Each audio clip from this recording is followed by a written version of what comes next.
8 മണിക്ക് വോട്ടെണ്ണൽ തുടങ്ങിയതായി ഇപ്പോൾ 8, 9, 10, 11 3 മണിക്കൂർ കഴിഞ്ഞ് 11 മിനിറ്റും പൂർത്തിയാകുമ്പോഴാണ് ഈ BJPയുടെ ഈ 41 സീറ്റ് 29 സീറ്റ് എന്ന കണക്കിലേക്ക് വരുന്നത്. ഏറ്റവും നിർണായക മണിക്കൂറാണ്. ഇപ്പോൾ ഏതാണ്ട് പകുതിയിലധികം പോളിംഗ് ശതമാനം അല്ലെങ്കിൽ പകുതിയിലധികം വോട്ടുകൾ എണ്ണിക്കഴിഞ്ഞ സമയത്ത് ഉണ്ടാകുന്നതാണ്. EVMകൾ എണ്ണി തുടങ്ങി കുറേയധികം മണിക്കൂറുകൾ പൂർത്തിയായതിനു ശേഷം ഉണ്ടാകുന്ന റിസൾട്ടാണ്. ആ റിസൾട്ട് ഇനിയൊരു തിരിച്ചുപോക്ക് അല്ലെങ്കിൽ നമ്മൾ ഹരിയാനയിലേക്ക് കൊണ്ടുപോയ വലിയൊരു U-ടേൺ ഇനിയിപ്പോൾ ഉണ്ടാകുമെന്ന് പറയാൻ കഴിയില്ല. അത് ഉറപ്പായും പറയാൻ കഴിയില്ല. കാരണം ഇപ്പോൾ ഈ പറയുന്ന മത്സരിക്കുന്ന മണ്ഡലങ്ങളിലൊക്കെ ഓരോരോ കോൺസ്റ്റിറ്റ്യുവൻസികളുടെ സ്വഭാവമൊക്കെ വെച്ചുകൊണ്ട് തന്നെ അതിൽ BJP വലിയ സ്വാധീനമുണ്ടാക്കി മുന്നോട്ടേക്ക് പോകുന്നു. അവിടെ ആം ആദ്മി പാർട്ടിക്ക് പോയ കാലം കിട്ടിക്കൊണ്ടിരുന്ന വോട്ടുകൾ, അവരുടെ കോർ വോട്ടുകൾ, അവരുടെ ബേസിക് വോട്ടുകളൊക്കെ അത് കോൺഗ്രസിലേക്കും BJPയിലേക്കൊക്കെ പോകുന്ന സാഹചര്യം ഉണ്ടാകുന്നു. അപ്പോൾ അതൊരു ട്രെൻഡാണ്. ഇപ്പോൾ അവിടുത്തെ അരവിന്ദ് കെജ്രിവാൾ, ആ പാർട്ടിയുടെ മുഖം, ആ പാർട്ടിയുടെ റിയൽ ഫേസ് അരവിന്ദ് കെജ്രിവാൾ തന്നെ പിന്നിലാവുന്നു എന്നതിനർത്ഥം ആ ട്രെൻഡ് വ്യക്തമാക്കുന്നുണ്ട്. ഇപ്പോൾ അവിടെ BJPയുടെ പർവേസ് ആണെങ്കിലും അല്ലെങ്കിൽ അവിടെ കോൺഗ്രസിന് സന്ദീപ് ദീക്ഷിത് ആണെന്ന് പറയുമ്പോൾ ആണെങ്കിൽ പോലും അത്രത്തോളം വലിയ പ്രതാപകാലത്താണെങ്കിൽ അരവിന്ദ് കെജ്രിവാൾ പിന്നിൽ പോകുന്ന പശ്ചാത്തലം ഉണ്ടാവുകയില്ല. അരവിന്ദ് കെജ്രിവാൾ ഒരു ഘട്ടത്തിൽ 3ാം സ്ഥാനത്തേക്ക് പോവുകയും പിന്നീട് 325 വോട്ടുകൾക്ക് ലീഡ് ചെയ്യുന്ന സാഹചര്യം പശ്ചാത്തലം ഉണ്ടാവുകയാണെങ്കിൽ നമുക്ക് ട്രെൻഡ് മനസ്സിലാവുന്നതേ ഉള്ളൂ. ആ ട്രെൻഡ് പ്രധാനപ്പെട്ട കാര്യം ഒരു ഷാജു TP എന്ന് പറഞ്ഞ നമ്മുടെ പ്രിയപ്പെട്ട പ്രേക്ഷകന്റെ കമന്റ് ബോക്സിൽ അഭിപ്രായമാണ്. 12 ലക്ഷത്തിന്റെ ടാക്സ് ഫ്രീ അത് BJPയെ സഹായിച്ചു. അതായത് ആദായ നികുതിയുടെ ലെവല് 12 ലക്ഷം വരെ ടാക്സ് കൊടുക്കേണ്ട, ആദായ നികുതി കൊടുക്കേണ്ട എന്നൊരു തീരുമാനമെടുത്ത് ഒരുപാട് ജീവനക്കാരും ഉദ്യോഗസ്ഥന്മാരുമുള്ള ഡൽഹി എന്ന മഹാനഗരത്തിൽ BJP പിന്തുണച്ചു എന്നാണ് ഷാജു പറയുന്നത്. വിജയകുമാർ, അത് ശരിക്കും ഒരു സഹായം ചെയ്തു. ഉറപ്പായി. ഞാൻ നേരത്തെ ഇന്ത്യയിലെ മിഡിൽ ക്ലാസിന്റെ ഒരു ഹബ്ബാണ് ഡൽഹി. അപ്പോൾ അവിടെ അവർക്ക് കിട്ടുന്ന ഒരു വലിയ ആനുകൂല്യം, അതിന് BJPയോട് തിരിച്ച് അവര് ഒരു താങ്ക്സ് പറഞ്ഞിട്ടുണ്ടാകാം ഈ വോട്ടിലൂടെ എന്ന് കരുതാം. അതൊരു ഘടകമാണ്. അതിനേക്കാട്ടുപരി ഇപ്പം അരവിന്ദ് കെജ്രിവാളും 2ാം സ്ഥാനത്താണ്, അല്ലെങ്കിൽ അദ്ദേഹം കിതയ്ക്കുകയാണ് എന്നതൊരു വലിയ സിമ്പലാണ്. അതിഷി പിറകിലാണ്, അല്ലെങ്കിൽ സോമനാഥ് ഭാരതി ഇപ്പോൾ പിന്നിലാണ്, സത്യേന്ദ്ര ജെയിൻ പിന്നിലാണ്. ഇതൊക്കെ നൽകുന്ന സൂചന അവിടെ ആ സർക്കാരിന് മേൽ ആന്റി ഇൻകുംബൻസി ഉണ്ട്. അഴിമതിക്കെതിരെ ചൂലെടുത്ത അരവിന്ദ് കെജ്രിവാൾ അഴിമതിക്കാരനാണ് എന്ന പ്രചാരണത്തിൽ കഴമ്പുണ്ടെന്ന് അവിടുത്തെ ജനങ്ങൾ വിശ്വസിച്ചിട്ടുണ്ടാകാം. അദ്ദേഹം വലിയ വീടുണ്ടാക്കിയത് ദൂർത്താണ്, അഴിമതിയാണെന്ന് കരുതുന്ന ആളുകൾ ഉണ്ടാവാം. കാരണം അരവിന്ദ് കെജ്രിവാൾ ഒരു സിമ്പലായിരുന്നു. അതായത് അഴിമതിക്കെതിരെ പോരാടാൻ ചൂലുമായി ഇറങ്ങി ഈ രാഷ്ട്രീയ രംഗത്തെ അനാശാസ്യ കാര്യങ്ങൾ തൂത്തു വൃത്തിയാക്കും, അടിച്ചു വാരും എന്ന് പറഞ്ഞ് രാഷ്ട്രീയ രംഗത്തേക്ക് വന്ന അദ്ദേഹം വലിയൊരു സൗധം നിർമ്മിച്ച് അദ്ദേഹത്തിന്റെ ഔദ്യോഗിക വസതി മൂടി പിടിപ്പിച്ചു എന്ന പരാതി വരുമ്പോൾ തീർച്ചയായിട്ടും ആ ആരോപണത്തിൽ കഴമ്പില്ലെങ്കിൽ അദ്ദേഹം ആ ഭവനത്തിന്റെ ചിത്രങ്ങൾ പ്രസിദ്ധപ്പെടുത്തണമായിരുന്നു, അല്ലെ? അദ്ദേഹം പ്രസിദ്ധപ്പെടുത്തിയില്ലെന്ന് മാത്രമല്ല, ആരോപണത്തിൽ ആം ആദ്മി പാർട്ടി മൗനം പാലിച്ചു. ഒരിക്കലും അദ്ദേഹം ചെയ്യാൻ പാടില്ല. കാര്യം ഇതെല്ലാം ജനങ്ങൾ കണ്ടുകൊണ്ടിരിക്കുന്നു. പ്രത്യേകിച്ച് മിഡിൽ ക്ലാസ് ജനങ്ങൾ, വിജയൻ പറഞ്ഞതുപോലെ അധിവസിക്കുന്ന ഒരുപാട് കേന്ദ്ര സർക്കാർ ജീവനക്കാരും അവിടുത്തെ സെക്രട്ടേറിയറ്റ് ജീവനക്കാരും അധിവസിക്കുന്ന ഡൽഹി എന്നുള്ള നഗരത്തിലെ വോട്ടേഴ്സ് കുറച്ചുകൂടി മെച്യൂർഡാണ്. അത് മാത്രമല്ല, ഈ ആം ആദ്മി പാർട്ടി ഇന്ത്യൻ രാഷ്ട്രീയത്തിൽ ഉള്ള പ്രസക്തി അത് ഒരു പാർട്ടി വിത്ത് ഡിഫറൻസ് എന്നുള്ളതായിരുന്നു എസ്കേൻ. മാത്രമല്ല, വിദേശത്ത് നിന്ന് ജോലി ആളുകൾ രാജിവെച്ച് ആം ആദ്മി പാർട്ടിയിൽ വന്ന് ജോയിൻ ചെയ്ത കാഴ്ച നേരിട്ട് കണ്ട ആളാണ് ഞാൻ. അപ്പോൾ അത്തരത്തിൽ കുറേ അധികം വർഷം കഴിയുമ്പോൾ, അധികാരത്തിൽ ഇത്ര വർഷം കഴിയുമ്പോഴേക്കും പാർട്ടി വിത്ത് ചേഞ്ച് എന്നുള്ളത് മാത്രമേ one among the other parties എന്ന നിലയിലേക്ക് കാര്യങ്ങൾ വരുന്നുണ്ട്. അരവിന്ദ് കെജ്രിവാൾ എന്ന് പറയുന്ന അവരുടെ ഈ പറയുന്ന ഭ്രഷ്ടാചാർക്ക് ഏഹി കാൽ, കെജ്രിവാൾ എന്ന മുദ്രാവാക്യം ഉയർത്തി ആ കെജ്രിവാൾ തന്നെ അഴിമതി ഭ്രഷ്ടാചാർക്ക് ഏഹി കാൽ എന്ന് പറഞ്ഞ ഭ്രഷ്ടാചാരി അല്ലെങ്കിൽ അഴിമതിക്കുള്ള ഒരേ ഒരു കാലൻ അത് കെജ്രിവാൾ എന്ന മുദ്രാവാക്യമായിരുന്നു. ആ മുദ്രാവാക്യം ഇപ്പൊ കേട്ടില്ല.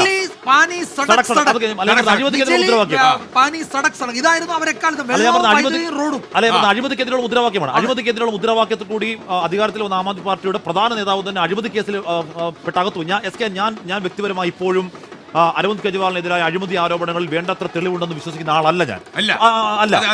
എന്ന് പറഞ്ഞാൽ അതിന് തെളിഞ്ഞു വരണം, അത് കോടതിയിലടക്കം അത് തെളിഞ്ഞു വരേണ്ടതാണ്. പക്ഷേ BJPയും കോൺഗ്രസും കൂടി പ്രചരണം നടത്തുകയും ഈ പറയുന്ന അരവിന്ദ് കെജ്രിവാൾ അഴിമതിക്കാരനാണെന്ന് സ്ഥാപിക്കാൻ ശ്രമിക്കുകയും ഈ മദ്യനയ അഴിമതി ദ റിയൽ അഴിമതിയാണ്, ആ അഴിമതി ആം ആദ്മി പാർട്ടി ആണെന്ന് വരുത്താൻ ശ്രമിക്കുകയും അതിൽ ആ പ്രചരണത്തെ ചെറുക്കാൻ ആപ്പിന് കഴിയാതെ പോവുകയും ആ സ്വാധീനത്തിൽ ജനം വീഴുകയും ഉറപ്പായും കെജ്രിവാളിന്റെ വിശ്വാസം നഷ്ടപ്പെടുന്നു ചെയ്തു. അതാണ് ആപ്പിന് അഴിമതി ആരോപണത്തിന്റെ വാളിൽ കെജ്രിവാൾ വീഴുകയാണോ എന്ന് സംശയം തോന്നുന്നു. ഇലക്ഷൻ റിസൾട്ടാണ് വന്നുകൊണ്ടിരിക്കുന്നത്. പ്രിയപ്പെട്ടവരെ, അരവിന്ദ് കെജ്രിവാൾ നമ്മളിപ്പോൾ പറയുന്ന ഈ 11 മണി കഴിഞ്ഞ് 15 മിനിറ്റ് 47 സെക്കൻഡിലും അദ്ദേഹം ന്യൂഡൽഹി നിയോജക മണ്ഡലത്തിൽ പിന്നിലാണ്.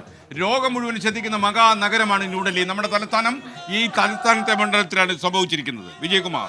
എസ്കെൻ ഏറ്റവും ഒടുവിൽ വരുന്ന ഫലസൂചനകൾ വ്യക്തമാക്കുന്നത് ആം ആദ്മി പാർട്ടി 27, BJP 43 എന്ന നിലയിലേക്ക് കാര്യങ്ങൾ നിൽക്കുകയാണ്. ഏതാണ്ട് 11:15 നമ്മൾ വോട്ടെണ്ണൽ 8 മണിക്ക് തുടങ്ങി 3 മണിക്കൂറും 15 മിനിറ്റും പിന്നിടുമ്പോഴും അവിടെ BJP കേവല ഭൂരിപക്ഷം നേടി അധികാരം ഉറപ്പിക്കുന്ന കാഴ്ചയാണ് കാണുന്നത്.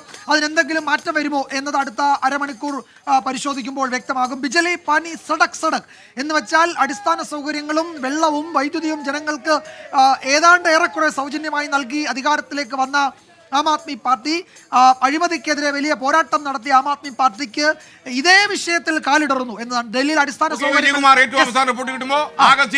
70, ആം ആദ്മി പാർട്ടി 27, 43. ഇപ്പോഴത്തെ നിലയിൽ സർക്കാർ ഉണ്ടാക്കാം. വിജയന്റെ ഒരു രാഷ്ട്രീയ നിരീക്ഷണം ഞാൻ അങ്ങനെ തന്നെയാണ് വരുന്നത്. BJP ഒരു 40 സീറ്റ് ആ റേഞ്ചിൽ ഒരു ഫിനിഷ് ചെയ്യും എന്നുള്ളതാണ് മനസ്സിലാക്കാൻ കഴിയുന്നത്. അല്ലെങ്കിൽ ഈ പറയുന്ന എന്തെങ്കിലും പാരഡൈം ഷിഫ്റ്റ് ഉണ്ടാകണം. നിലവിൽ അതിനുള്ള സാധ്യതയില്ല. 50% വോട്ട് എണ്ണിയിട്ടുണ്ടാകണം സ്വാഭാവികമായും. ഇപ്പോൾ ഉറപ്പായും BJP ഡൽഹിയിൽ 27 വർഷങ്ങൾക്ക് ശേഷം അവർ അധികാരത്തിലേക്ക് വരുന്നു എന്ന് തന്നെ വേണം മനസ്സിലാക്കാൻ. ആരാണ് മുഖ്യമന്ത്രി എന്ന കാര്യങ്ങളിലൊക്കെയാണ് കൂടുതൽ ചർച്ച. വീരേന്ദ്ര സച്ദേവ അവിടുത്തെ BJP ദേശീയ അധ്യക്ഷൻ പറയുന്നത്, സംസ്ഥാന അധ്യക്ഷൻ പറയുന്നത് BJP കേന്ദ്ര നേതൃത്വം തീരുമാനിക്കുമെന്ന കാര്യമൊക്കെ തന്നെയാണ്. നമ്മൾ പറഞ്ഞു തന്നെയാണ് ഇവിടെ ആം ആദ്മി പാർട്ടിക്ക് ഈ പറയുന്ന രീതിയിൽ ഇക്കുറി ആപ്പിന്റെ പ്രതീക്ഷ എന്ന് പറഞ്ഞാൽ ഇക്കുറി ചരിത്രത്തിലാദ്യമായി ഡൽഹിയിൽ പുരുഷ വോട്ടർമാരെക്കാൾ കൂടുതൽ സ്ത്രീ വോട്ടുകൾ ചെയ്യപ്പെട്ടു എന്നുള്ളതായിരുന്നു. 60.2 പുരുഷ വോട്ടെങ്കിൽ 60.91 വോട്ട് സ്ത്രീ വോട്ടർമാർ ചെയ്തു. ഇക്കാലം അത്രയും സ്ത്രീ വോട്ടർമാരുടെ കരുത്തിൽ ജയിച്ചു വന്ന ആം ആദ്മി പാർട്ടി. അതിന് കാരണങ്ങളുണ്ട്. അതിന് കാരണം ഈ പറയുന്ന രീതിയിൽ വൈദ്യുതി സൗജന്യമായി കൊടുത്തു. സാധാരണഗതിയിൽ വൈദ്യുത ചെലവ്, വലിയ തോതിൽ വൈദ്യുത ചെലവുള്ള ഡൽഹിയിൽ വൈദ്യുതി സൗജന്യമായി കൊടുത്തു എന്ന് പറയുന്നത് ചെറിയ കാര്യമല്ല. അത് കുറേ അധികം ആളുകൾ, അവിടുത്തെ മാധ്യമപ്രവർത്തകരടക്കം വ്യക്തിപരമായി ഞാനടക്കമുള്ള ആളുകൾ അതിന്റെ ഗുണഭോക്താക്കളാണ്. സ്കേൻ അങ്ങനെ കുറേ അധികം സൗജന്യങ്ങൾ വാങ്ങിയ വീട്ടമ്മമാർ കൂടെ നിൽക്കും എന്നുള്ളതായിരുന്നു അരവിന്ദ് കെജ്രിവാൾ പ്രതീക്ഷ. ഇക്കുറി പക്ഷേ അരവിന്ദ് കെജ്രിവാൾ പ്രതീക്ഷ തെറ്റുകയാണ്. അതിന് കാരണം ഏറ്റവും അവസാന റിപ്പോർട്ട് കിട്ടുമ്പോൾ 43 മണ്ഡലങ്ങളിൽ BJP ലീഡ് ചെയ്യുന്നു. 27 മണ്ഡലങ്ങളിൽ ആം ആദ്മി പാർട്ടിയും 43-27. യഥാർത്ഥത്തിൽ ഈ BJPക്ക് അനുകൂലമായ ഒരു തരംഗം, ഒരു തരംഗം നമ്മളിപ്പോ പറയുന്നില്ല, ഒരു കാറ്റടിക്കും. ആ കാറ്റ് വീശുന്നു. യഥാർത്ഥത്തിലെ ഒരു മന്ദമാരുതിനെ പോലെ തൊട്ട് പിന്നിൽ ആം ആദ്മി പാർട്ടി ഉണ്ട്. എന്നൊരു ആം ആദ്മി പാർട്ടി നേതാവ് ഇതാദ്യമായി പറയുന്നു. എന്ന് വെച്ചാൽ അവർക്ക് തിരിച്ചടി ഉണ്ടായെന്ന് എനിക്ക് തോന്നുന്നു ആദ്യമായി തുറന്ന് സമ്മതിക്കുകയാണെന്ന് തോന്നുന്നു. അത് മാത്രമല്ല ഈ പറഞ്ഞ പണം കൊടുത്ത ആരോപണം കൂടുതൽ സജീവമാക്കുന്നത് ഏറ്റവും ഒടുവിൽ ഇന്നലെ പോലും അരവിന്ദ് കെജ്രിവാൾ പറഞ്ഞത് അവരുടെ 15 സ്ഥാനാർത്ഥികളെ BJP 15 കോടി വാഗ്ദാനം ചെയ്ത് 5 കോടിയാണ് 15 കോടിയാണ് കോടികൾ വാഗ്ദാനം ചെയ്ത് പോച്ചാൻ ശ്രമിച്ചു എന്ന ആരോപണം ഇന്നലെ ഉന്നയിച്ചിരുന്നു. അതിനകത്ത് ഇലക്ഷൻ കമ്മീഷൻ ഇടപെടണമെന്ന് ആവശ്യപ്പെടുകയും ലഫ്റ്റനന്റ് ഗവർണർ ഈ പറഞ്ഞ ഇടപെടുകയും അവിടുത്തെ അഴിമതി വിരുദ്ധ ബ്യൂറോ അരവിന്ദ് കെജ്രിവാളോട് വിശദാംശങ്ങൾ ആരായും ചെയ്ത സാഹചര്യം ഇന്നലെ പോലും ഉണ്ടായി. അപ്പോൾ ഒരുപക്ഷേ ഇപ്പൊ ഡിഫൻസ് മെക്കാനിസം അല്ലെങ്കിൽ തോൽക്കുകയാണെങ്കിൽ ഒരു പ്രേക്ഷകൻ പറയുന്നു BJP വന്നാൽ ആപ്പ് തോറ്റു, ആപ്പ് വന്നാൽ കോൺഗ്രസ് തോറ്റു. നിരീക്ഷണം കൊള്ളാം. You are also journalist. BJP വന്നാൽ ആപ്പ് തോറ്റു, ആപ്പ് വന്നാൽ കോൺഗ്രസ് അപ്പൊ ഇപ്പൊ ഏറ്റവും അവസാന റിപ്പോർട്ട് കിട്ടുമ്പോൾ BJP 43 ലീഡ് ചെയ്യുന്നു. ആം ആദ്മി പാർട്ടി 27 ഇടങ്ങളിലും. ഈ ചില ആൾക്കാർ പറയുന്നത് കോൺഗ്രസ് ആസ്ഥാനത്തെ ആരവം കൂടി കാണിക്കണം. നമ്മളെങ്ങനെ കാണിക്കും? കോൺഗ്രസ് ആസ്ഥാനത്ത് ആരവം ഉണ്ടോ? ഇല്ല, ഒരു സീറ്റിലും ലീഡ് ചെയ്യുന്നില്ലെന്നേ. എന്താ ചെയ്യുക അല്ലേ? അവിടെ BJP ആസ്ഥാനത്താണ് വളരെ തുടക്കം മുതൽ തന്നെ വളരെ നിതാന്തമായ അല്ലെങ്കിൽ തുടർച്ചയായ ആഹ്ലാദ പ്രകടനങ്ങൾ നടന്നുകൊണ്ടിരിക്കുന്നു. ആപ്പ് ആസ്ഥാനത്തും അവിടെ ആഹ്ലാദത്തിന് കുറവില്ല. അതാ ഇപ്പോഴും അവിടെ കൈകൾ ആകാശത്തേക്ക് വീശിയുള്ള ആഹ്ലാദപ്രകടനം നടക്കുന്നുണ്ട്. അവിടെ പിന്നിലാവുകയാണ്, 27 സീറ്റിലേക്ക് ചുരുങ്ങുകയാണ്. എന്നിട്ടും എന്തുകൊണ്ടാണ് ആഹ്ലാദ പ്രകടനം എന്ന അർത്ഥം മനസ്സിലാവുന്നില്ല. ആം ആദ്മി പാർട്ടി ആസ്ഥാനം ചുമ്മാ നിൽക്കേണ്ട, ആഹ്ലാദ പ്രകടനം നടത്തിയേക്കാം എന്ന അർത്ഥത്തിലാണോ എന്നറിയില്ല. പക്ഷേ ഇത് പുതിയ വിഷയമാണോ? പഴയ വിഷയം കൊടുക്കണ്ട, പുതിയ വിഷയം കൊടുത്താൽ മതി. ഇപ്പോൾ എന്തായാലും ആഹ്ലാദ പ്രകടനങ്ങൾ ഇപ്പോൾ കുറച്ച് അയവുണ്ടായിട്ടുണ്ടെന്ന് തോന്നുന്നു. ആപ്പിൻ്റെ ആസ്ഥാനത്ത് BJP ആസ്ഥാനത്ത് പക്ഷേ നിതന്തം ആ സമയം മുതൽ തുടങ്ങിയ ആഹ്ലാദ പ്രകടനങ്ങൾ ഇപ്പോഴും ഇത് റിയൽ വിഷയമാണ്. ഈ സമയത്തെ വിഷയം തന്നെയാണ്. അപ്പോൾ ഇപ്പോഴും അവിടെ ആഹ്ലാദ പ്രകടനങ്ങൾ തുടരുകയാണ്. ജംഗ്പൂരിൽ മനീഷ് സിസോദിയ 3773 വോട്ടിന് മുന്നിലേക്ക് എത്തിയ വിനായക് രവീന്ദ്രൻ നായർ ഒരു കാര്യം പറയുന്നു. ആർക്കും ഒരു ഉത്സാഹമില്ലല്ലോ. എന്തുകൊണ്ടാണ്? കാരണം പറയാം.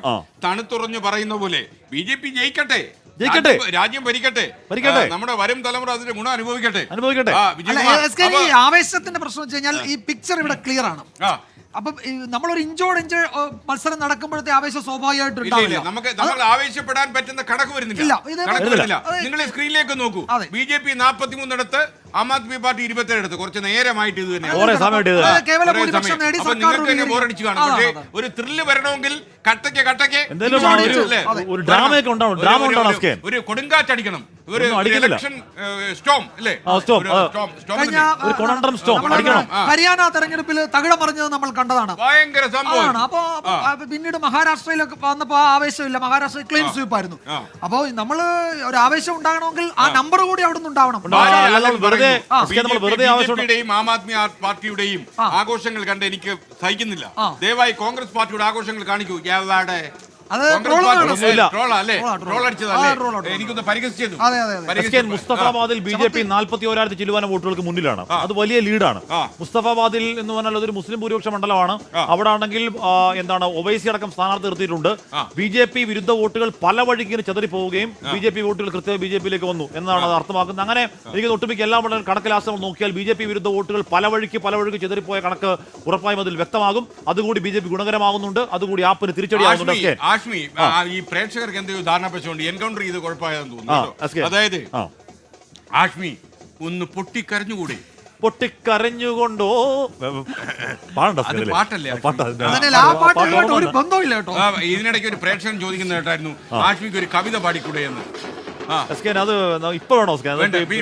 വല്ലാത്തൊരു സമയമല്ലേ മാത്രമല്ല ഈ നമ്മള് കല്യാണ വീട്ടിൽ ദുഃഖമാൻ അടിക്കുകയും ചെയ്യും. മാത്രം ആൾക്കാർ TV ഓഫ് ആക്കി പോവുകയും ചെയ്യും. അപകടം പിടിച്ചു. മാത്രമല്ല ഇത് ഓഫ് ആക്കിക്കാൻ വേണ്ടി പല ആൾക്കാരും കൊണ്ടുപിടിച്ച് 24മായി എന്തോ ശത്രുതയുള്ള ഏതോ ചാനലിന്റെ പ്രതിനിധിയാണ് ഹാഷ്മിയെ കൊണ്ട് കവിത വായിപ്പിക്കണം, പാട്ട് പാടണമെന്ന് പറയുന്നത്. മാത്രമല്ല നമ്മുടെ കമന്റ് ബോക്സിലേക്ക് നമ്മുടെ ശത്രുക്കൾ നുഴഞ്ഞു കയറിയിട്ടുണ്ട്. ആ പ്രേക്ഷകർ പറഞ്ഞത് ഹാഷ്മിക്ക് പാടാൻ അറിയാവുന്ന ആരോ ആണ്. നമ്മൾ വേണ്ടെന്ന് വെക്കുന്ന ഇപ്പം പാടാൻ അറിയാനിട്ടല്ല വേണ്ടെന്ന് വെക്കുന്ന കാശ്മീരുടെ കവിത ആലാപനം ഇത് വളരെ അരോചകമാണോ എന്ന് തെളിയിക്കാൻ വേണ്ടിയുള്ള ഒരു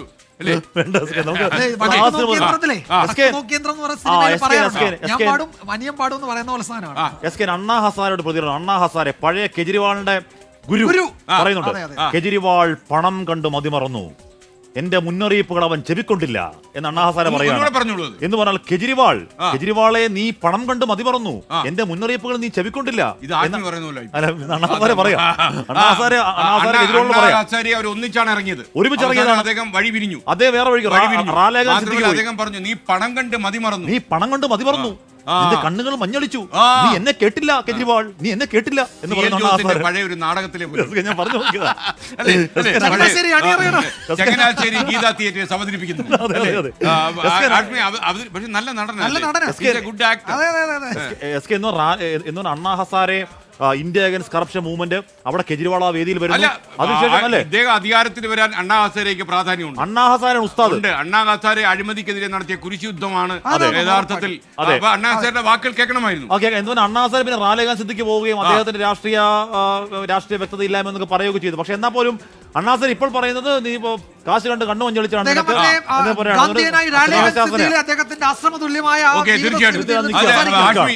പക്വതയെ ഞാൻ അംഗീകരിക്കുന്നു. ഇസ്മയിൽ ബഹർ എന്ന് പറയുന്നു, SK ആഷ്മി കവിത ചൊല്ലിയാൽ പിന്നെ ഞാൻ ഒന്നും നോക്കത്തില്ല, ഞാൻ ഇറങ്ങി ഓടും. അതെ. അപ്പൊ അതുപോലെ മണികണ്ഠൻ പറയുന്നു, പക്ഷേ ആഷ്മിയുടെ ആരാധകൻ കേട്ടോ. ആഷ്മി ഉള്ളത് കൊണ്ട് 24 മുന്നോട്ട് പോകുന്നു. വേറെ പ്രേക്ഷകൻ പറഞ്ഞായിരുന്നു ഹാഷ്മിക്ക് മിനിമം 2 ലക്ഷം ശമ്പളം പറഞ്ഞു. അത്രയും ശമ്പളം ആരെങ്കിലും എഴുതാൻ ഏൽപ്പിച്ചിട്ടില്ല, ആരും പറഞ്ഞ് അയച്ചിട്ടില്ല. Okay, ready. മാത്രമല്ല ആഷ്മിക്ക് ഭാവിയിൽ 2 ലക്ഷം രൂപ ശമ്പളം കിട്ടട്ടെ എന്ന് ഞാൻ ആത്മാർത്ഥമായി ആശംസിക്കുന്നു. പലപ്പോഴും എന്റെ ആശംസ ഫലിക്കാറുമില്ല. Okay, ready. അപ്പൊ back to Delhi. Delhi. Kerala Express Delhi. ആകെ seat 70. Aam Aadmi party 28, BJP 42, Congress ഒന്നുമില്ല. കറക്റ്റ് ആണ്. 42-22 BJP 42 സീറ്റുകളിൽ 42 സീറ്റുകളിൽ BJP ലീഡ് ചെയ്യുന്നു.